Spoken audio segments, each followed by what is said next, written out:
welcome to Basketball Talk Pro. My name is Ron Ekker. Well, I've had some response to the request that I made of coaches sharing Basketball Talk Pro with other coaches. It's very simple. Email me the name and the email address.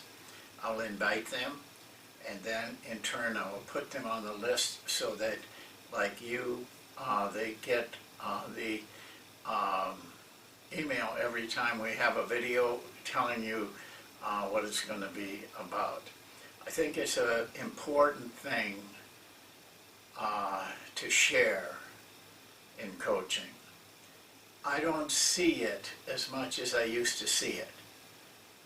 But when I grew up in coaching, a lot of coaches were willing to share. I mean, coaches that were in big-time positions. And I think that is very helpful to our game.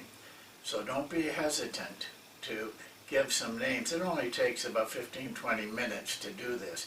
Email me with it. I'll take care of it from there.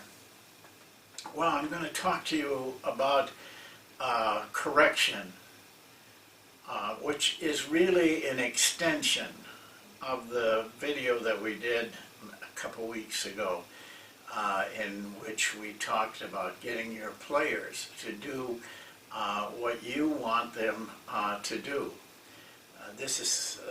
Correction is, to me, a vital part of that ability to get your players to do what you want them to do. And I can't believe there's anything more important to a coach than getting their players to do what he wants them to do.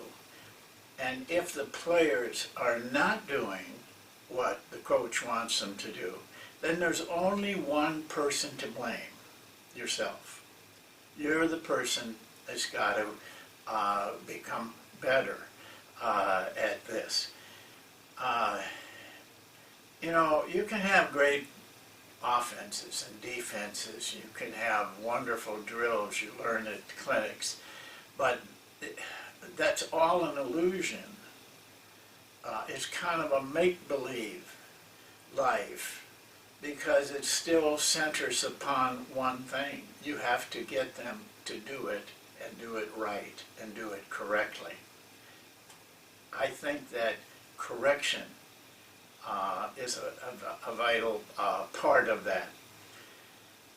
Correction really is learning, helping players to learn. And it's a skill a coach has got to acquire. It's a skill, but yet it's also an art.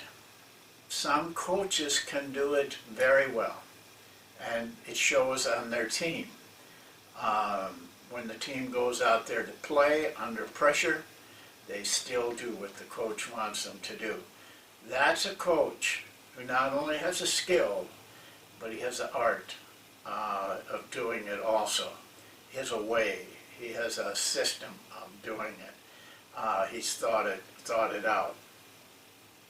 Well, there's two types of correction that extends to learning. One is, as I see it, you could probably see it differently, but as I see it, one of the things that you need to be able to correct and teach your players is discipline.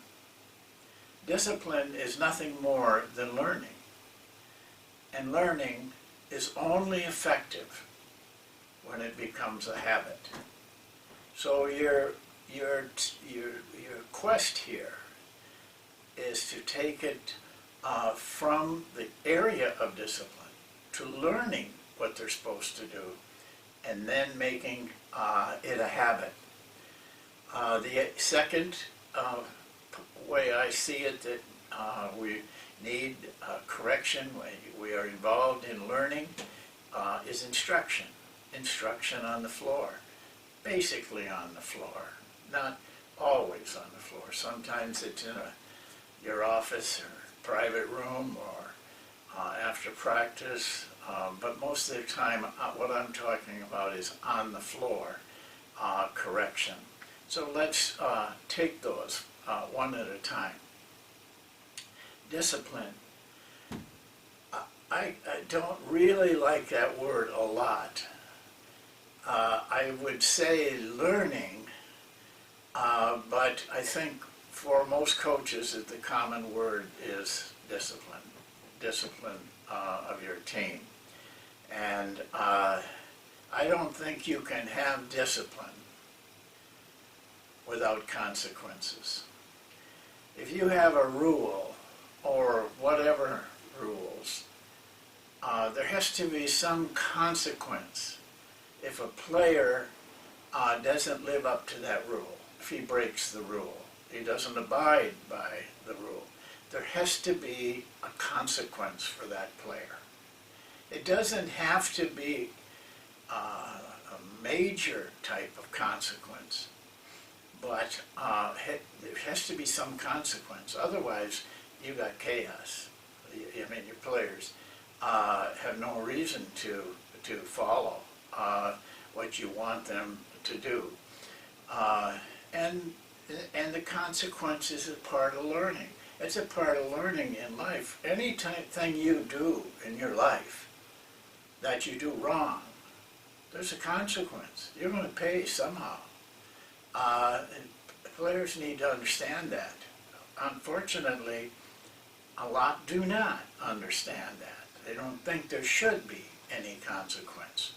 But there must be a consequence. But the consequence doesn't need to be tyrannical. You don't need to be the Gestapo in order to have players learn how to do what you want them to do in the area of discipline. I think it's more effective over the long run if when you have to suffer the consequences, and you as a coach has to put the player through the consequences, that it becomes from your part non-attacked, not attacking the players, simply making them live by the rule. Let me give you an example. Let's take time.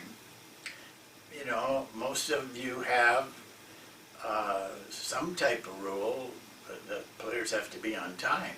I would hope that you do. But let's say a player doesn't show up on time. My idea is there's a consequence, but there is no excuse. Rid yourself of this. Players late. You begin to enforce whatever consequence you have. And the player says, well, my car broke down, or my grandmother got sick, or my sister is depressed. They got all kinds of excuses. You wear yourself out trying to make a decision on that. Just tell them no excuses. Take the consequence.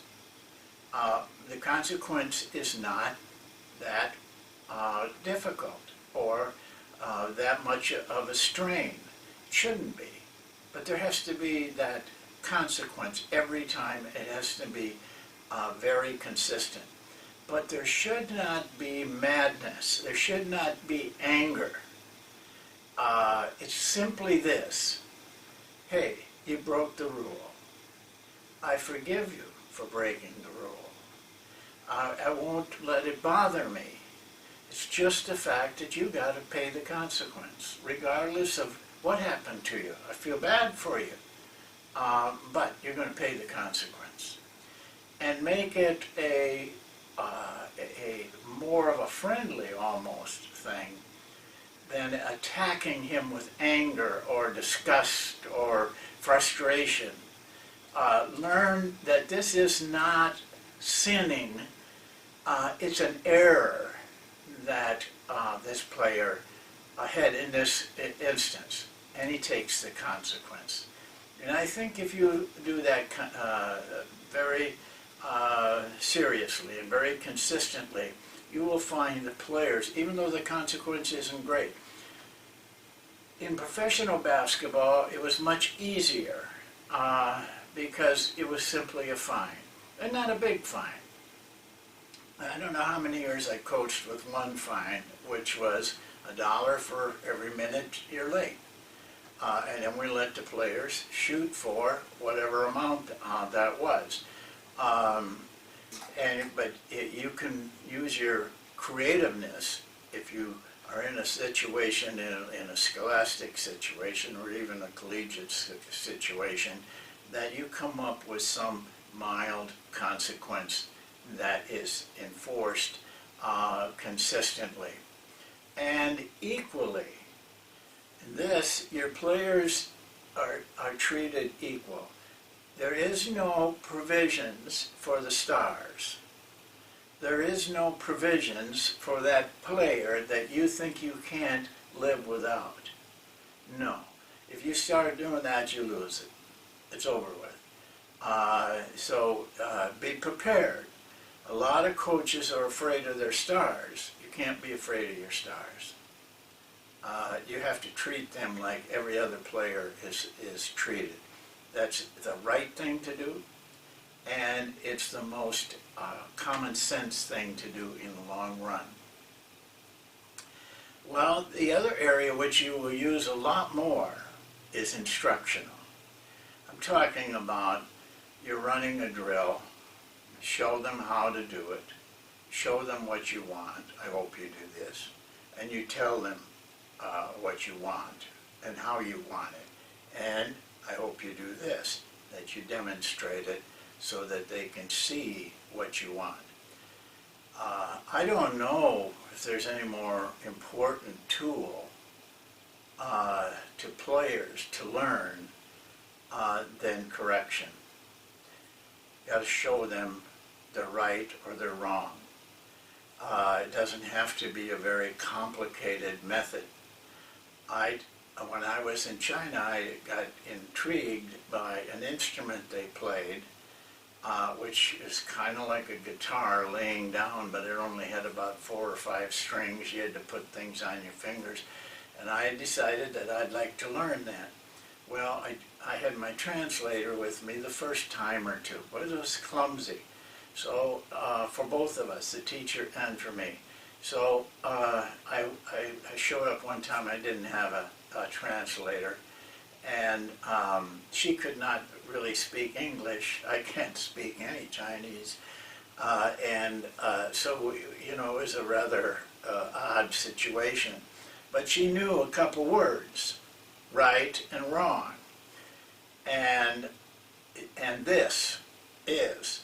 So when I did something right, she'd say, "This is right." And if I did something wrong, she would say, "This is wrong." Well, that sounds kind of silly, I know, but really it was effective. And I say, as I went through it, I thought, you know, just takes a few words to tell a player you're wrong. You don't have to make a whole rhetoric out of it. Remember, what you're doing, correction is for them to learn. From learning, it becomes habit, and you will have players doing what you want. Most coaches overlook the details, overlook or don't see the details, are willing to allow what I call sloppiness in what they're doing. Take care of yourself. You know, test yourself. Are you taking care of the details? You're teaching the overplay, an overplay drill. Are you showing the player where he should be in relationship to the player, to the offensive player? Are you showing him how he is to stay in an overplay position? Are you showing all of that, and then are you correcting it when they don't do it? even if it means time after time after time correcting, until they begin to see it enough so that they're doing it most of the time, or almost all of the time. Now, to do that, you have to see what they're doing wrong. This is another area I think coaches are very lax on. They look, but they don't see. You must learn, and you must teach yourself how to be able to see when a player is doing something wrong. And this includes watching 10 players at a time. You can do that, but it takes a lot of time and practice. But most of all, it takes a commitment that you want to do it. So don't just look at your players. See what they're doing. And if they're wrong, it must be corrected. That's how they learn. And the learning becomes habit. And then you have players doing what you want them to do. As well as seeing, you have to be attentive. You have to bring your attention to whatever you're doing. Every minute you're on that basketball floor. Concentration. Not thinking about 10,000 things, or how do I look, or what, do they like me or don't they like me? You have to throw all of that out the window and concentrate on what you're doing at that time. I have a rule, though, about correcting, and I tell the players this right off the bat. I tell them, if you're wrong, no matter how many times I have to correct, I'm going to tell you you're wrong. But there comes a time when I know you know what to do. You just made a mistake. You just didn't do it. Now, I will probably not correct that. And as we move along, my corrections become less and less and less. I still am attentive. I still concentrate, and I'm still aware of when they do something wrong. But I make the decision, hey, this guy knows it. I don't need to worry about that. So he made a mistake this time. I'm not going to stop practice, or I'm not going to talk to him about it, or her. So the corrections get less. That I explain that to the players. I want them to understand why sometimes I correct and sometimes I don't correct. One player can not do something or make a mistake on it. I say nothing. The next player, I correct the very same thing that he did wrong. The difference is what I am aware of, the player knows. You can get good at that. You'll know, if you're aware and you're concentrating in practice, you'll know which players know it. Well, I would not try to use correction in discipline the same way as you do in instruction. I keep them separate. I leave you with this. I don't think you have any more important tool in your bag of tricks for getting your players to do what you want them to do other than correction. Done well, done with some art, and you will see your players growing into players that go out on the floor under pressure and do what you want them to do. Thank you, and we'll see you next time.